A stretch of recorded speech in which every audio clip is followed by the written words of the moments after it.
I suppose it was inevitable that 3D Zelda would eventually attempt to take advantage of the insane popularity of Ocarina of Time. Twilight Princess adopts many ideas and motifs from Ocarina. Start off in a forest village, only to leave on a quest that takes you first through a forest temple in a tree, a fire temple in Death Mountain with Gorons, a water temple in Lake Hylia with Zora. Hyrule Field is somewhat barren, but with little holes to dig under and random heart pieces to find. Hyrule Castletown is back with minigames to play. The final dungeon is in Hyrule Castle, which has been taken over once again by Ganondorf. I could go on and on. I don't deny the similarities. I could never deny them with a straight face. What I hope to do with this video is refute the argument that its similarities weaken it. Quite the contrary, as you'll come to find.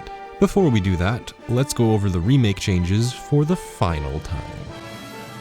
The remake is based on the GameCube version, where Link is left-handed. When you play Hero Mode, returning from the Wind Waker, the game is based on the Wii version, where Link is right-handed and the map is flipped. I grew up with the Wii version, so it was a hell of a time coming to grips with the mirrored map, but I'm glad I at least have the option to play the Wii version. I wish there was an option to play different versions independent of the difficulty, but I get what they were going for here. The mirrored map is integral to the harder nature of Hero Mode. It makes a second playthrough unfamiliar, but for those of us that played the Wii version, it's the other way around. It isn't a perfect solution, but I don't think there exists a perfect solution for this particular dilemma. Gyroscope aiming, improved graphical fidelity and resolution, touchscreen and map control on the gamepad, it's all here and accounted for. Some of the more major changes come with the tweaks to the Tears of Light and Poe Hunt quests. The amount of tears you need to find has been reduced to 12 from 16. I'm not sure how much this really helps, since a lot of the tears that were removed were close together to begin with.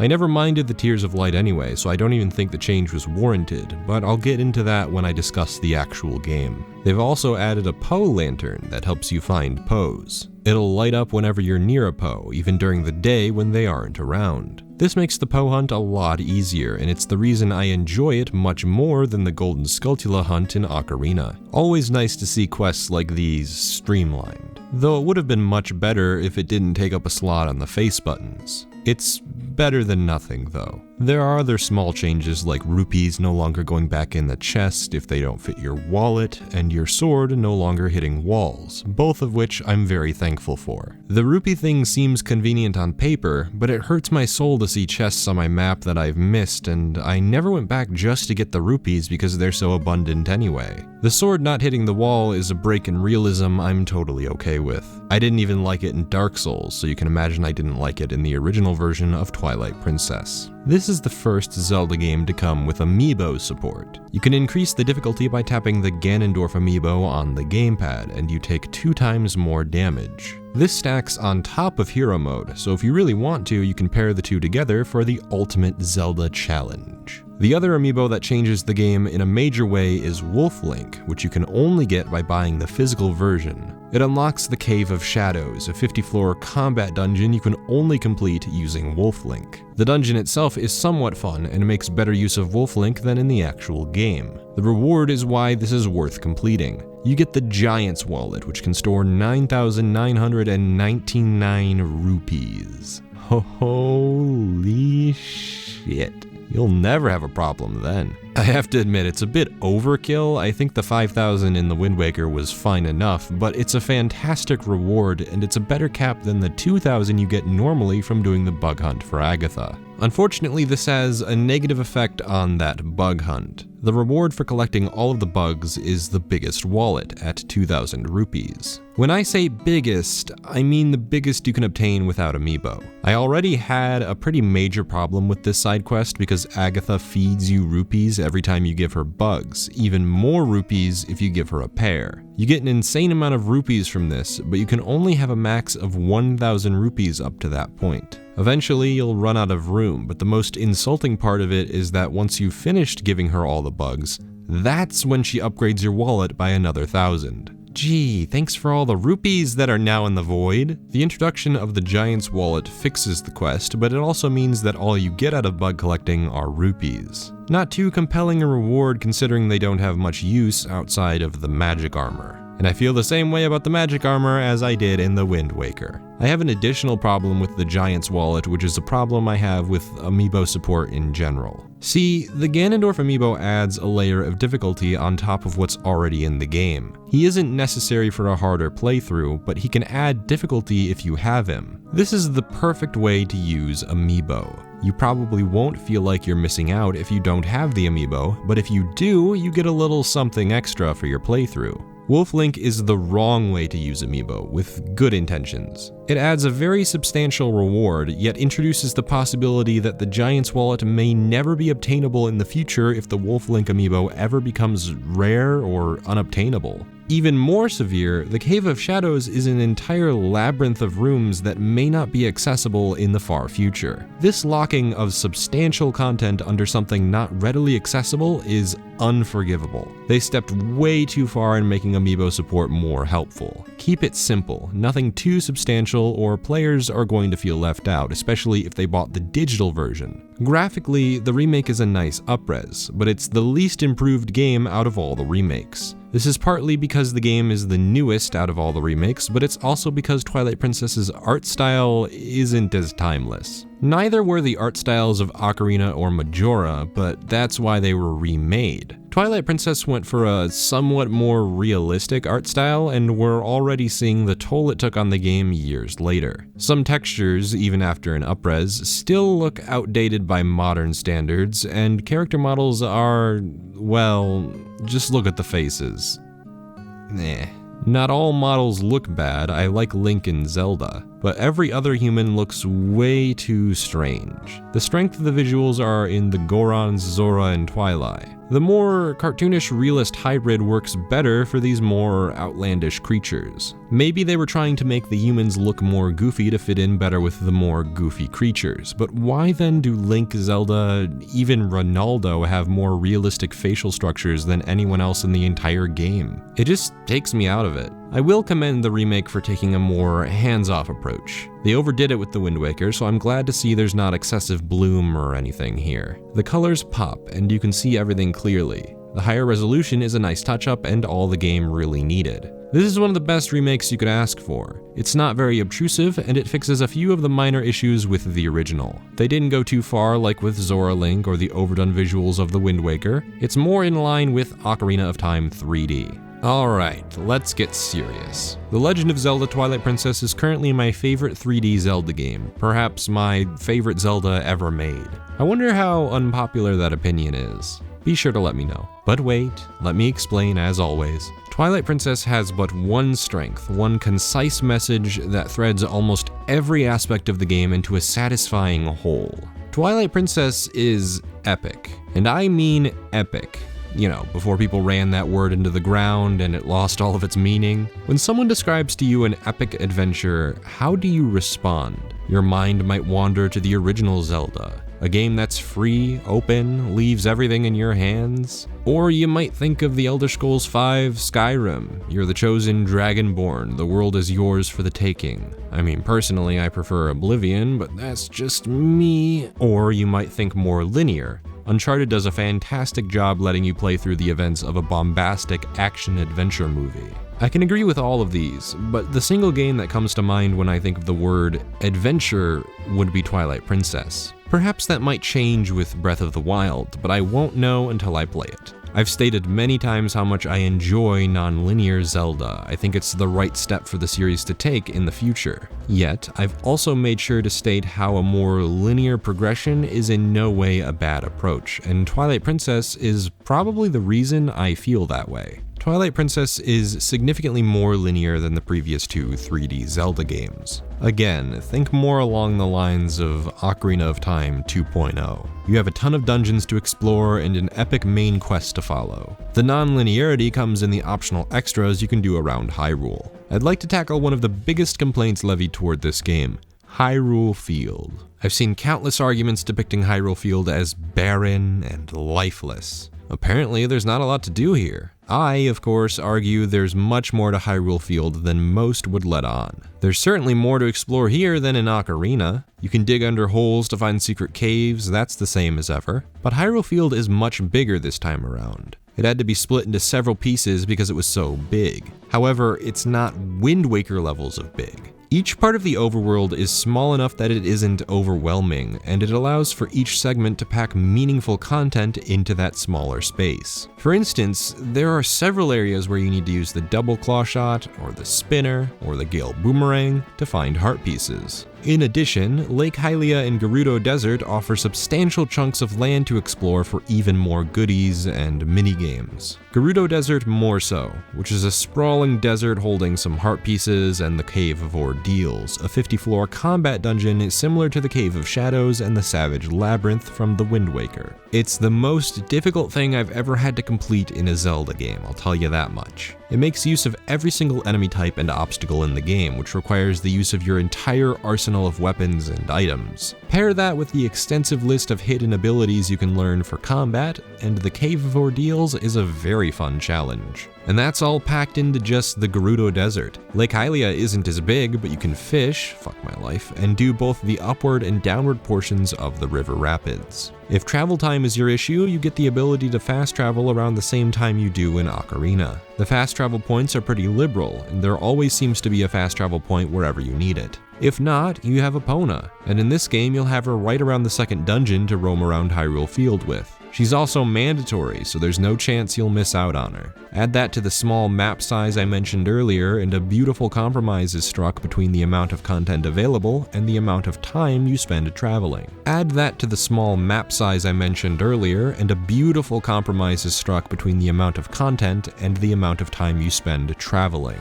The scale of Hyrule is kept without sacrificing the enjoyment of that world. See, what people are complaining about with Hyrule Field is that it isn't as sprawling as the maps of the original Zelda and A Link to the Past, or at least that the scale of the world doesn't translate to a realistic depiction of what Hyrule Field from Zelda 1 would look like in a 3D space. At least, that's what I assume people are complaining about. That's why everyone's so excited for Breath of the Wild's huge map. I can't blame them for that, it's part of the reason I'm excited for Breath of the Wild as well. However, thus far in the retrospective, this is the best overworld of 3D Zelda. It's larger and packs more of a punch than Ocarina of Time, is effortless to travel through because of the warp points in Epona, and exploring it is much more interesting and takes up less time than it ever did in the Wind Waker. In that one fell swoop, it improves on Ocarina of Time and the Wind Waker while also inheriting Termina Field's ease of access. I didn't mention this in the Majora's Mask video, but I do like Termina Field. See, since Clocktown is in the center, it makes traveling to each quadrant of the map much easier. I already mentioned how Goron Link makes travel very effortless, and paired with Epona, I really didn't have to worry about long stretches of land that I had to conquer. Twilight Princess takes that ease of travel and pairs it with a larger scale and even more content. This is also the best rendition of any overworld theme. Yeah, I like it a little better than the Great Sea, sue me.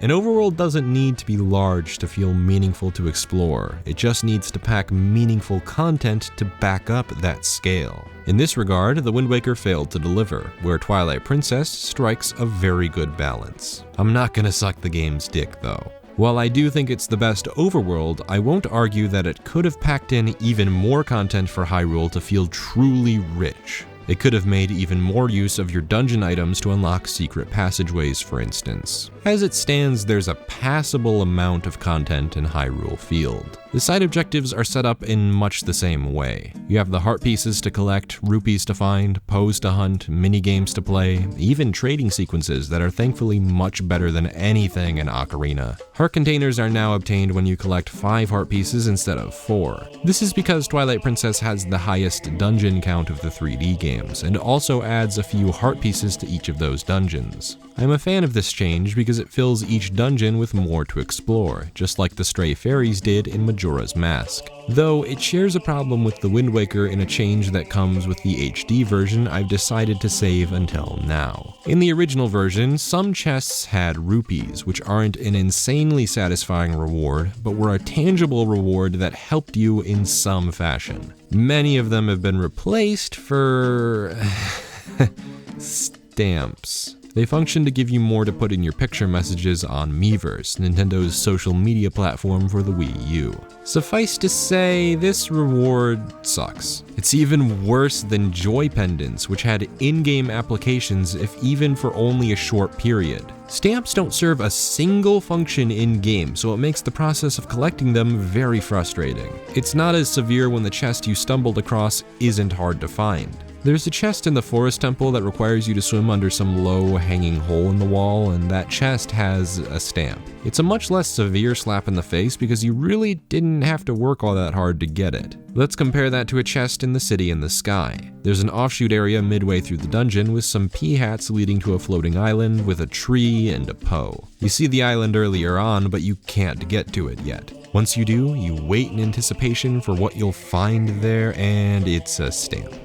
Great. Many of the chests that do contain heart pieces are easy to find, and I don't understand why the ones that are more out of the way don't hide the more worthwhile rewards instead. The last thing you want your player to feel is a sense of defeat when they went out of their way to look for something cool. Thankfully, the stamps and the bug collecting are the only parts of the optional content I feel are severely lacking. The Poe Hunt is a fresh improvement on the idea of the Golden Skulltula. While many of the Golden Skulltula were hard to find, a few of them were hard for all the wrong reasons, and the reward for collecting all 100 Skulltula was insufficient to say the least. There are 60 Poes you can find, and they only appear at night, unless of course you're in a dungeon.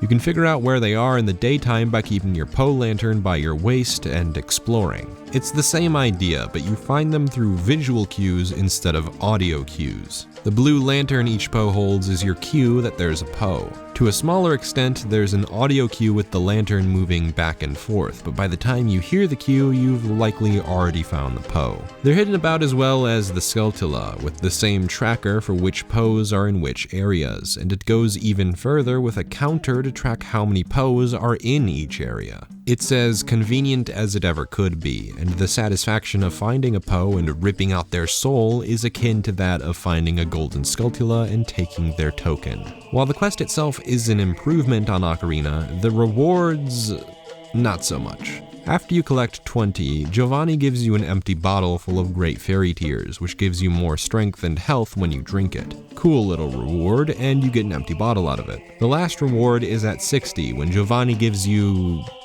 200 rupees. Yeah, something eerily familiar about that. You can get another 200 from his cat as well, so technically it's better? Because there are less rewards, fully completing the Poe Hunt is as unsatisfying as it was in Ocarina. Because of that, there's pretty much no reason to go after more than 20 of them. Fantastic. How about the trade sequence? Yeah, it's actually not that bad. You've got to run this barrel of spring water across Hyrule Field to this Goron. It's pretty simple, and you know where you're going. There's no other trade sequence other than this one, thank the fucking Lord. It's not even really a trade sequence, you just give something to someone. The series is much better without all the meaningless fetch quests. Outside of the minigames, that's all you do for optional extras. The overwhelming majority of these extras are found by exploring dungeons and the overworld, which I definitely prefer over being the mailman. What Twilight Princess may sometimes lack in its optional content, it certainly makes up for with its linear story progression. The story itself isn't exactly groundbreaking, but it's effective at enticing the player to see the journey through to the end. You start off in the village where you presumably grow up. You herd goats, talk to the mayor, play with the neighborhood kids. It's well and good until one of them goes missing and you have to rescue them. The opening to Twilight Princess catches a tremendous amount of shit, and for a somewhat fair reason. Goat herding and fishing aren't exactly novel concepts. From a gameplay perspective, they're very mundane. Goat herding is as simple as moving Epona around and making sure not to tap the A button too quickly or you'll piss the goats off before they make it to their stable. Fishing, while much easier to execute than in Ocarina, certainly isn't very exciting. However, just like with the Majora's Mask video, I'm going to make a seemingly nonsensical argument. Think closely about what actually happens in this intro. Link herds some goats around, seemingly in line with his normal routine. Then he looks around town for money to buy a slingshot to impress the village kids, which involves fishing for some fish to feed to a cat so you can buy the slingshot in the first place. When Russell gives you the wooden sword, you teach the kids how to use it. Not only does this serve as a tutorial for the sword, it serves as an effective mechanism to focus in on Link's ordinary, content life as a farm boy. The most danger Link finds himself in is rescuing one of the kids from the forest creatures. The extent of the danger in the farm is, don't venture out into those woods, no one knows what could happen. You play out every single bit of this interaction. You herd the goats, you fish, you collect rupees, you show off the slingshot and sword, you find the lost child in the woods, you do it all. However mundane the task may be, I've always found it to be an effective juxtaposition to the rest of the game. Link was supposed to be going on a bit of a milk run. A pretty long milk run, mind you, but a milk run nonetheless. He's supposed to transport a sword to Hyrule Castle as a gift, which for a farm boy like Link must be an exciting prospect. Yet in the eyes of the player, it's still a fairly mundane task. Moments before Link is supposed to leave, real danger befalls the Kingdom of Hyrule. At around the same time as Hyrule is being taken over by Zant, Link and everyone else on the farm is fucking around living out their lives, completely unaware of what's happening in the outside world until it punches them straight in the face. This is when Link's adventure begins, and he's thrust into a mission to save the world. It's a similar opening to the Wind Waker, an opening most people are okay with. Where the Wind Waker succeeds at presenting a mundane life for Link on Outside Island through cutscenes, the opening to Twilight Princess allows you to play the relatively less exciting portions of Link's life to strengthen the payoff of the game's more exciting moments. Exciting moments that come in various forms, one of which occurs when King Bulblin kidnaps Colin. Here's a moment that comes completely out of left field. You've trained with the Ordon Village mayor to wrestle with the Gorons, and you return to Kakariko Village to make your way to Death Mountain. Fairly typical. Surprise! The village is attacked by King Bulblin and his troop. He kidnaps Colin, prompting you to rush out to Hyrule Field and rescue him. There are several different elements working this moment to make it feel epic. First, there's your relationship with Colin. This is going to vary from person to person, but the way the game frames your interactions with Colin is at least effective at portraying a positive relationship between the two. Colin looks up to you and is victimized by the other children for doing what he thought was right and telling his father what the other kids did so he could see them safe. As a result of this, the other kids are angry because they were punished for wandering around in the forest, so they won't let Colin into the forest unless Link gives up his wooden sword. At this moment, the player is forced to disarm themselves, rendering them defenseless. You give up your defenses for Colin, which bites you in the ass moments later because you can't protect yourself from the raid on the village. What would have been even more effective would be to have you play out this cutscene where you're raided, to drive home how weak you are without a weapon. It would make the sacrifice more meaningful. Nevertheless, Colin is painted as the victim in most of the scenes he's in. Watching his heroic actions in Kakariko, saving one of the children from harm, drives it home further that you need to go out there and save Colin. He broke out of his shell to save another child. Yet another reason it was very important to have that intro, because it provides the necessary background for this first battle against King Bulblin to be as effective as it is. You ride out into Hyrule Field, chasing King Bulblin and evading the pursuit of his lackeys. This sequence introduces sword combat, which is a great way to populate Hyrule Field with more enemies. In Ocarina of Time, you could use your bow while on Epona, but you couldn't use your sword. Twilight Princess allows you to swing your sword on either side of Epona to battle enemies who may also be riding creatures of their own. Nothing groundbreaking, but it allows the sequence to play out the way it does. You need to ride up to King Bulblin to hit him with your sword, and the way he weaves around, turning constantly, it's often hard to catch up with him. It lends a sense of chaos to the encounter, further bolstering this urgency to get Colin back, which all culminates in the climax on the Bridge of Eldin. You rush to King Bulblin to knock him off his pig, exchanging blows each time you pass, on the top of a bridge that looks over a massive ravine. This is epic. It lays the groundwork for an incredibly strong rivalry. He survives falling into a ravine twice and still comes back to do both horse combat and land combat with you. It's always framed as a duel. You've earned this guy's respect, and at the end of it all, he has a conversation with you. Well, as much of a conversation as you can have with Link. He tells you that he's only interested in following the strongest, implying that Ganondorf has just lost his support. King Bulblin is a fantastic rival, though I wish it was more than a story beat. While it may feel cool to fight him in single combat, the process is no more complex than most other battles in the game. I'll use this as an opportunity to delve into a bit of the combat. Thus far, Zelda has been pretty shitty at improving on Ocarina, which pioneered 3D Zelda combat. Though the Wind Waker took a small step toward improving that, it wasn't the step the series needed for the combat to feel anything more than serviceable.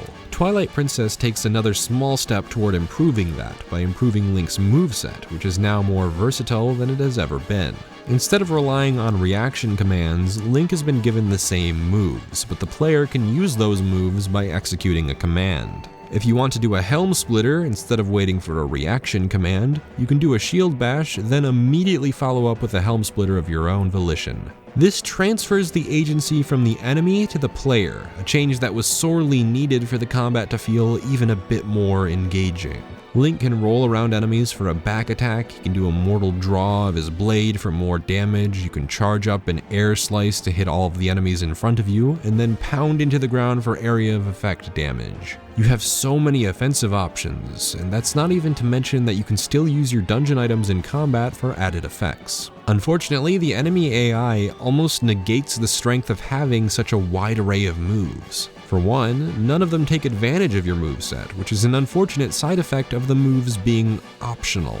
I do enjoy finding each move, since it adds a layer of optional progression to the combat, but I think I would have preferred the game require you learn the moves, so that the enemies could properly take advantage of them. As it stands, the game can't know that you'll have the moves, so requiring you to use them would be unfair.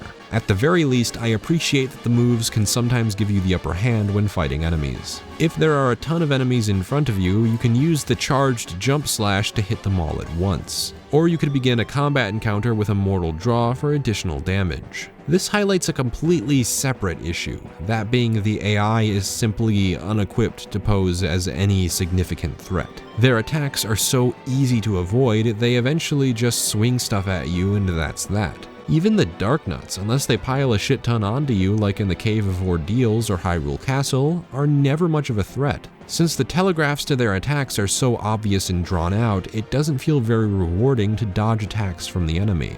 I feel at this point, Zelda really should have adopted something of a parry system that rewards timing-based reaction. As it stands, enemies are more of a nuisance than a threat. Granted, they're a nuisance you can deal with in a variety of unique ways, but they're still a nuisance. It's more of a relief when they're out of the way than something satisfactory. This has an adverse effect on King Bulblin, as I mentioned, but it also has an adverse effect on the end boss battles with Zant and Ganondorf. I don't love these two fights because they're challenging. I love them because the music is great and I think the visuals are complementary to the epic atmosphere.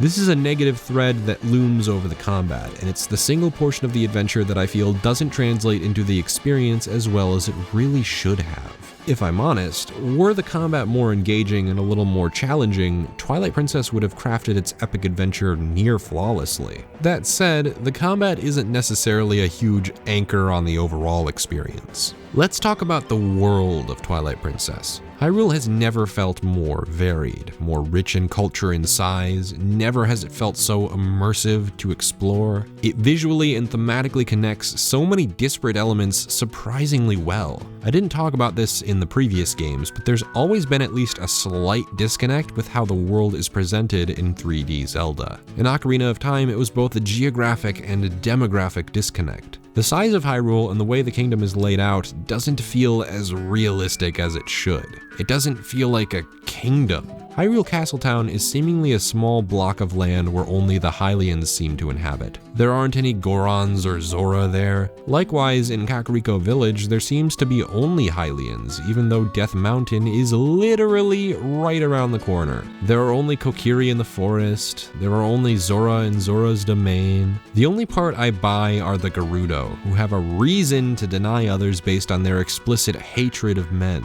though that doesn't really explain why the females from the other races aren't in Gerudo. Every aspect feels disconnected, a problem that slightly plagues Majora in the Wind Waker.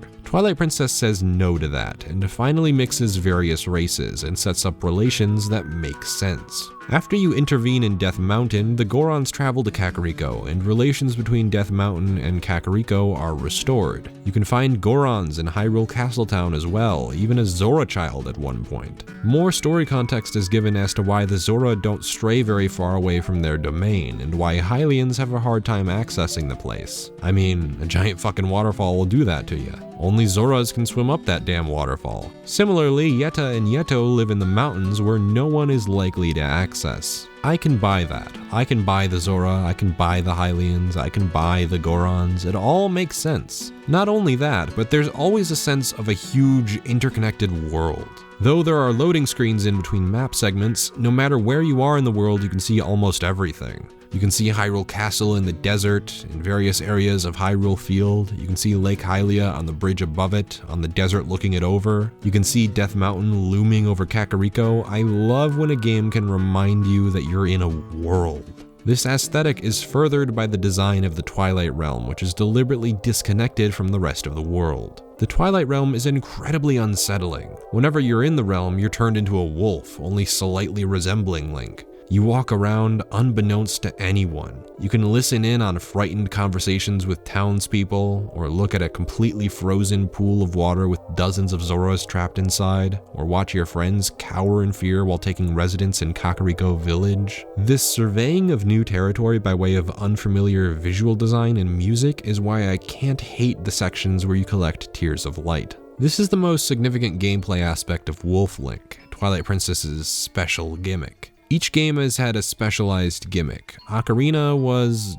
well, the first 3D Zelda. Majora's Mask had a 3-day time limit, The Wind Waker had the boat, Twilight Princess has Wolf Link, and Skyward Sword has your Loftwing. Also, I guess, one-to-one sword combat could be considered a gimmick? I don't know. Majora's Mask is probably the only 3D Zelda game to make effective use of its central gimmick, as I laid out in my video discussing how it promotes frustration as a powerful gameplay tool. For various reasons, I don't feel the sailing in The Wind Waker was executed to its fullest extent. While I don't think Wolf Link is on the same level, it's certainly not as strong a gimmick as in Majora's Mask. Wolf Link doesn't offer anything new or interesting that doesn't feel artificial. He attacks in the same way as regular Link, but he can't learn new combos, which I feel is a major oversight. Maybe Wolf Link could have further expanded the combat if enemies took more advantage of him. Maybe there could be specific enemies you could only take out with Wolf Link, which would give the option to switch later in the game more weight.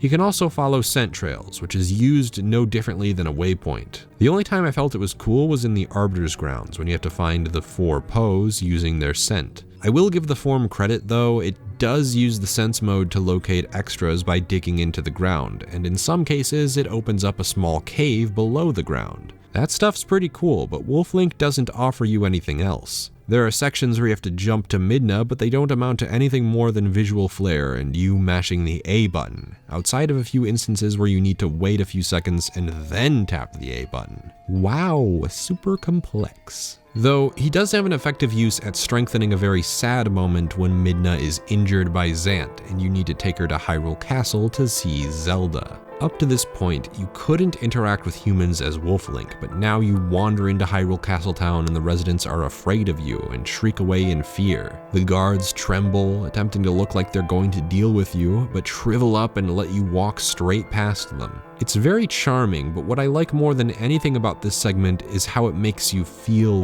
weak. Wolf Link can't do as much as Link, so in pretty much every way he's underdeveloped. You can't walk through Telma's bar, he needs to sneak through it. He can't use the hookshot or the bow or the sword, and he also needs to fight using an underdeveloped set of moves. While I doubt it was intentional, it does contribute tremendously to making this segment of the game much more dire, and when you finally get the Master Sword and return to Link proper, the feeling of satisfaction is all the stronger. And no, I'm not going to mention how Midna's lament is interrupted sometimes by the combat theme and how it ruins the immersion.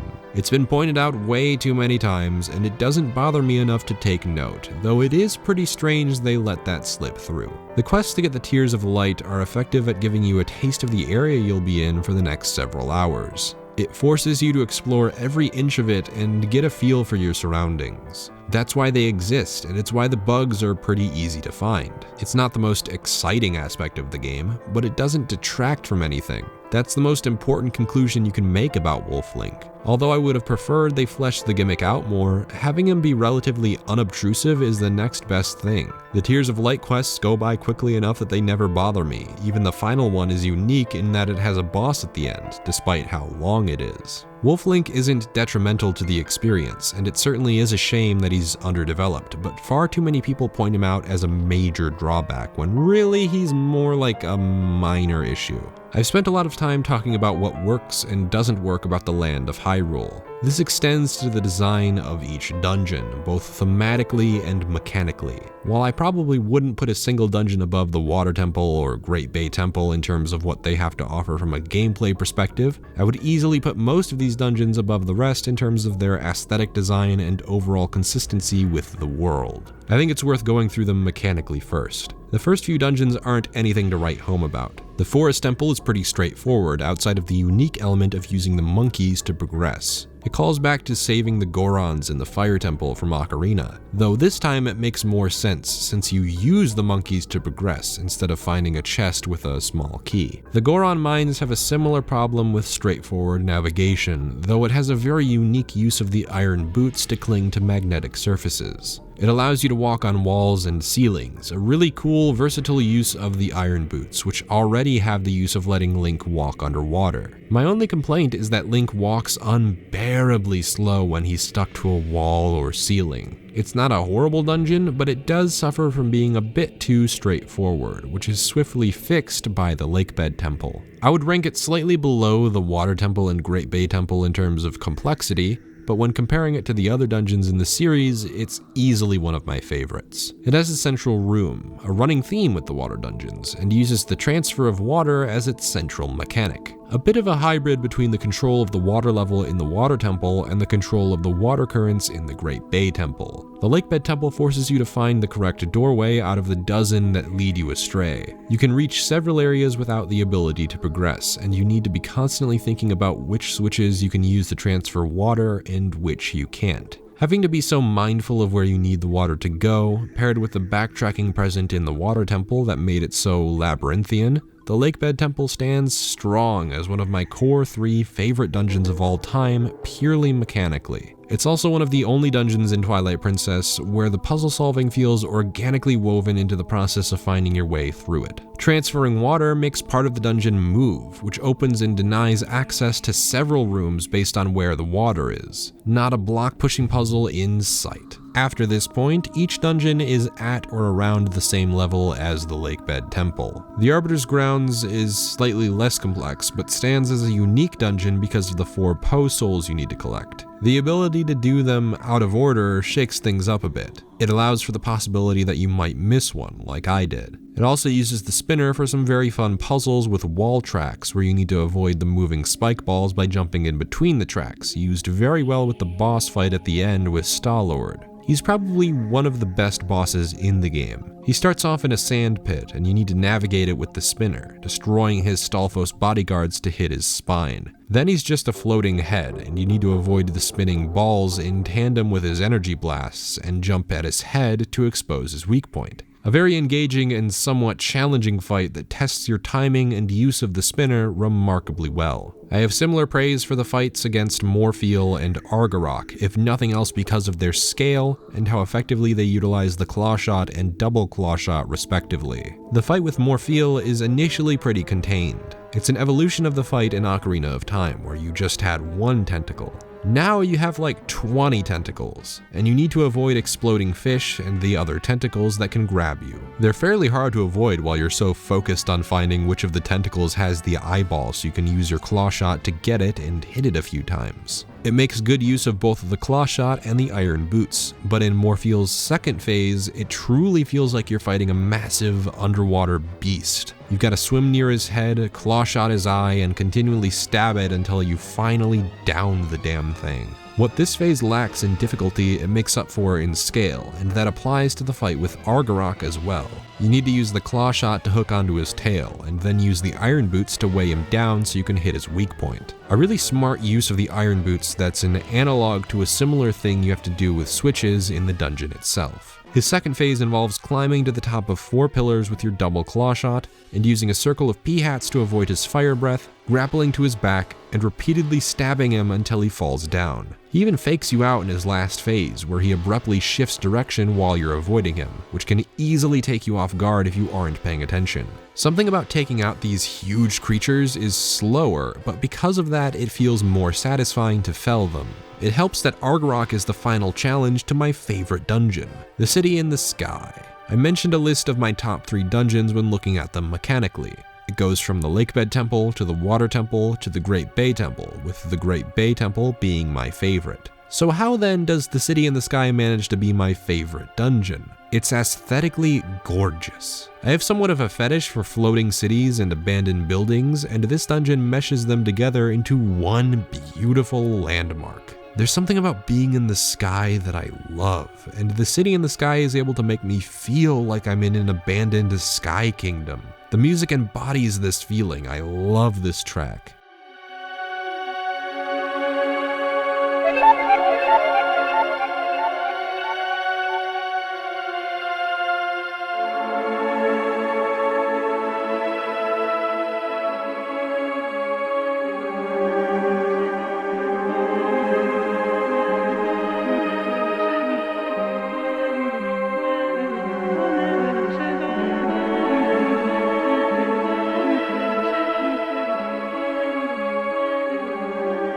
There's something about it that will always scream both an abandoned civilization as well as the feeling of being high above the clouds. I love how the ground is falling out from under you, that you can peer down and only see clouds. You can also look up and see Argarok looming over the city. This is a place I want to explore, and that's how it disguises the dungeon from its quite linear progression. The double claw shot is one of my favorite Zelda items because it's a harmless upgrade to an already useful dungeon item, much like the mirror shield. It's a simple upgrade, being able to go from target to target, but they make really good use of it in particular with the hanging switches. You can roll the chain up and down to move Link below fans, and then have him attach himself to something else while you're below something.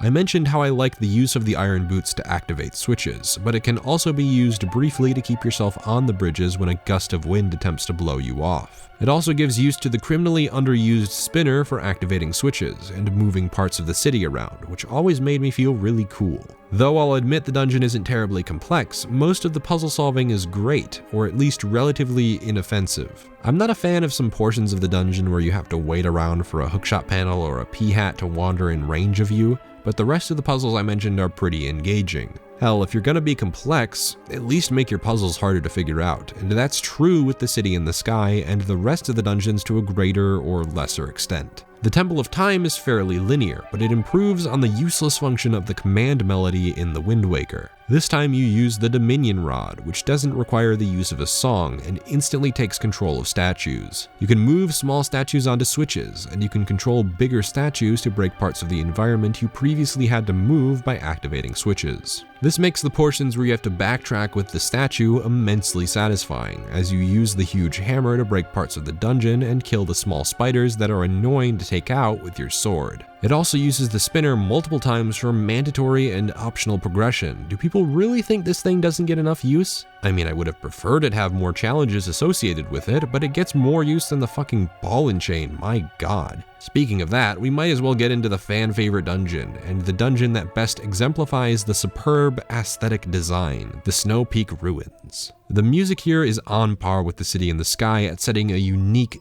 desolate tone for a ruined mansion.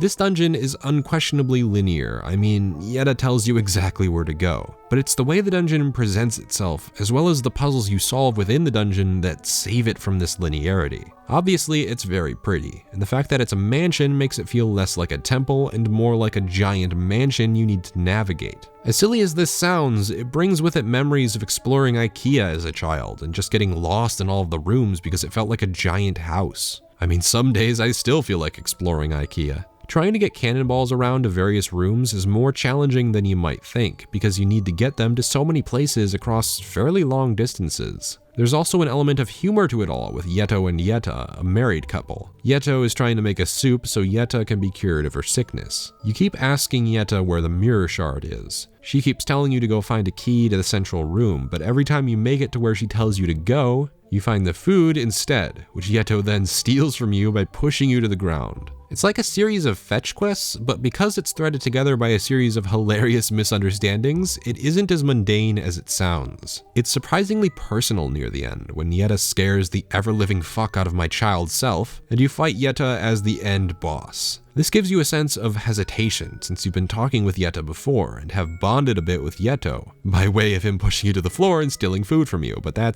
just forget about that. It's not like you want to hurt his wife, but she is trying to kill you, so you just have to put up with it. I like how the boss incorporates the reflection, like the Spider Ganon fight in the Wind Waker, and it's a nice use of the ball and chain to chip away at this huge block of ice. It's a nice touch how it shapes into different patterns each time you hit her, and she gets smaller and smaller. A nice degree of visual feedback to indicate your progress at defeating her. I will always love how the dungeon ends. Yetta is cured and Yeto bursts into the room, pushes you down, and the couple reconciles with a bunch of hearts flying around the room, as well as a heart container that pops out of them. Incredibly charming. Twilight Princess is a consistent set of polished dungeons that don't break new ground mechanically, but they are by far the most immersive dungeons when looking at them through the lens of the atmosphere they set up. A ruined mansion at the cold peak of the mountains, a quaint, desolate city in the sky, a prestigious temple in the past. This is why Twilight Princess has my favorite set of dungeons in the series, along with a great set of puzzles that rarely feel wasteful. Even the block-pushing puzzles are more focused on how you get them to where they need to go. In Snow Peak, you push the blocks along ice, so they instantly go where they need to. But you have to maneuver 3 of the blocks so that one lands on a switch in the middle. You need to use the edges of the patch to line the blocks up so that there's a block right next to the switch that you can use as a wall to stop a block right on top of it. The only dungeon items that don't get a surprising amount of use are the ball and chain and Dominion Rod. The rest are used quite often. Sure, the spinner could have used a bit more use, but most of them get use in the upcoming dungeons, especially the bow, bombs, and claw shot. I really wish, much like the Megaton Hammer, the ball and chain was fun to use in combat. As it stands, the enemies attack far too quickly for the ball and chain's slow wind-up time to benefit from. You're left open after throwing, so it's far smarter to just use your sword. It is effective in its temple though, as is the Dominion Rod. I feel the point that the dungeon items don't get much use outside of their dungeons is overblown, especially in the overworld, where many of them do get use. All of this culminates in the climax of Twilight Princess, which is the best climax of any Zelda game. Traveling to the Twilight Realm to fight Zant is great, and I will forever love the music.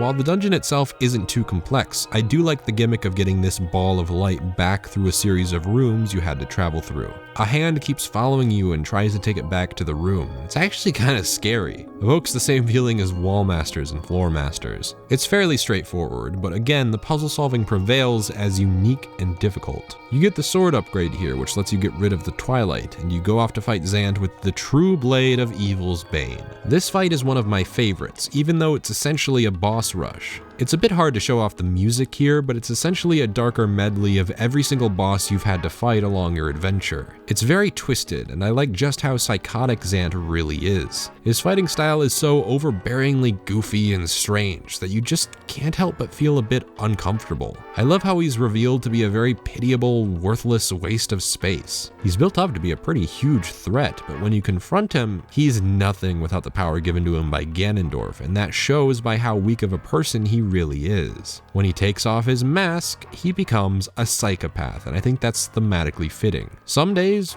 we all hide our true selves. It's not like Ganondorf comes out of nowhere either. He's foreshadowed as early as the Arbiter's Grounds, where he shows up in a cutscene, practically confirming he's going to be the end boss. In line with tradition, once you've dealt with Zant, you go to Hyrule Castle and Midna breaks through the seal. Real quick note, I know I haven't talked about Midna all that much, but don't worry. I'll be talking about every single companion in depth when I get to Skyward Sword. It just makes more sense to me that way. I haven't forgotten about Midna. I don't know how you really could. I will just say real quick, she's a great character. She's pretty much everything Tetra should have been. Really sassy, but eventually she warms up to you and you grow a pretty strong bond. And she's a fucking badass. Look at this. She drives a fucking spear through this seal and fights Ganondorf all on her own. I love her. It's a shame she couldn't have been the Triforce of Wisdom, but you know, we gotta shoehorn Zelda in there. You know, that's something that I really don't like, real quick. Zelda seemingly made this huge sacrifice to save Midna. Yet she comes back at the end of the game, and Midna has this throwaway line where she explains that because you defeated Zant, Zelda comes back or something? I have no fucking idea how this even works. I mean, why couldn't a different character hold the Triforce of Wisdom for once? I'm fine with Zant not being the overarching villain. I mean, Ganondorf is an effective one. But in this game, Zelda is basically a non-character. You meet her a total of 3 times. 3 times. Once when you first become a wolf, once when you need to save Midna, and then right here at the end of the game. I mean, Midna would have been a very, very effective Triforce of Wisdom holder. And she's a princess herself of the Twilight Kingdom. She could have easily held the Triforce of Wisdom, and then Zelda could have stayed dead, her sacrifice given more meaning. We'll just move on to Hyrule Castle. This is its own little dungeon, making use of all the skills you've acquired through the course of your playthrough. You use almost every dungeon item at some point to do something. The spinner gets use, Wolf Link gets use, pig riding that was briefly introduced in the Gerudo Desert gets use, the ball and chain gets use, the claw shot. It's a very effective test of strength. Fighting 2 Dark Nuts at the same time in one room, exploring the outside for keys to the inside, and even a completely offshoot optional area for a key that unlocks a room near the end with a shit ton of treasure chests. Immensely satisfying reward for going out of my way to explore. I also like you can go about the middle section in whichever direction, because you'll end up getting multiple small keys. Small touch, but I really appreciate even a little bit of freedom in a strictly linear experience. The climb up the tower itself is akin to the tension build up in Ocarina and the Wind Waker. The final fight with Ganondorf is my favorite thus far. It's in the throne room of Hyrule Castle, which is gigantic.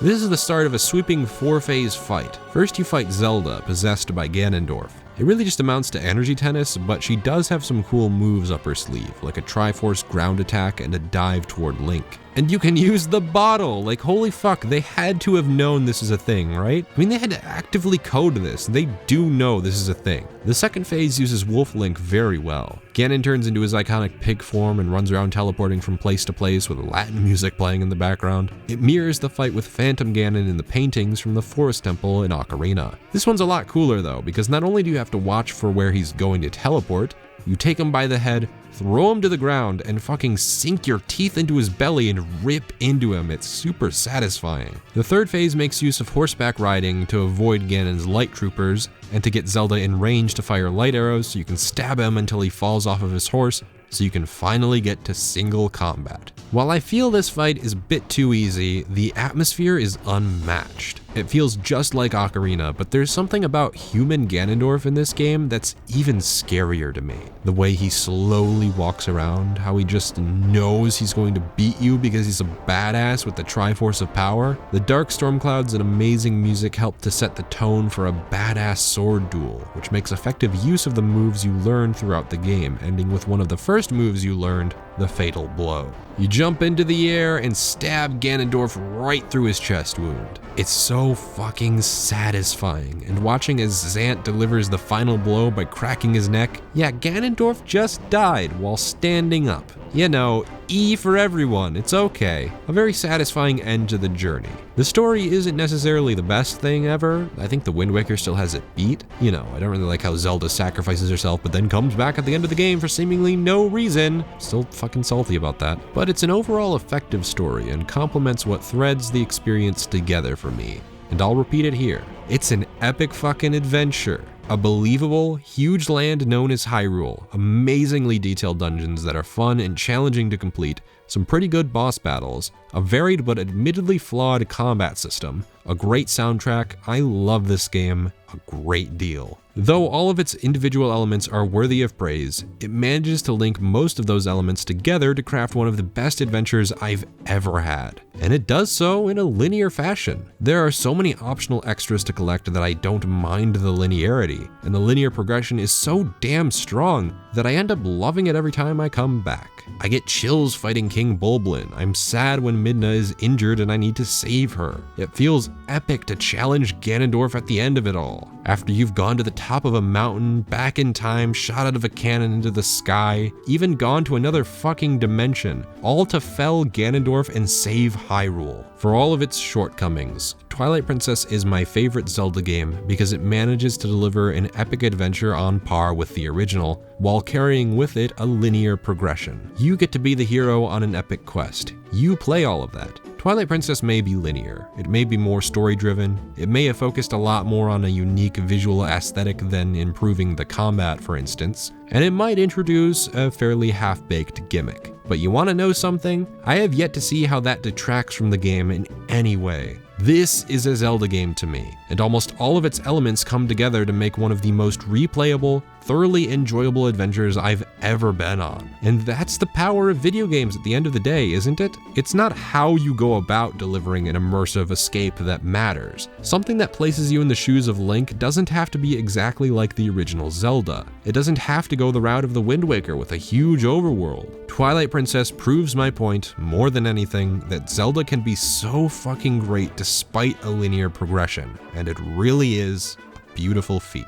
Next up, we'll be looking at Skyward Sword for the Nintendo Wii. Flaunts 1-to-1 sword combat and motion controls inbound. This game's pretty divisive, so I'm looking forward to how you guys will react. Join me then, if you will. In regards to the video at hand, I hope you agree with me, but if you don't, feel free to leave a comment below. I'm always willing to have a discussion about anything. All you have to do is ask. If you liked the video, feel free to give it a thumbs up, and if you didn't like it, feel free to give it a thumbs down. All I ask is that you tell me why you liked or didn't like it so I can take that feedback and improve myself, my content, and my channel. Thank you for watching. My name has been KingK, and I certainly hope you have some well-deserved fun today.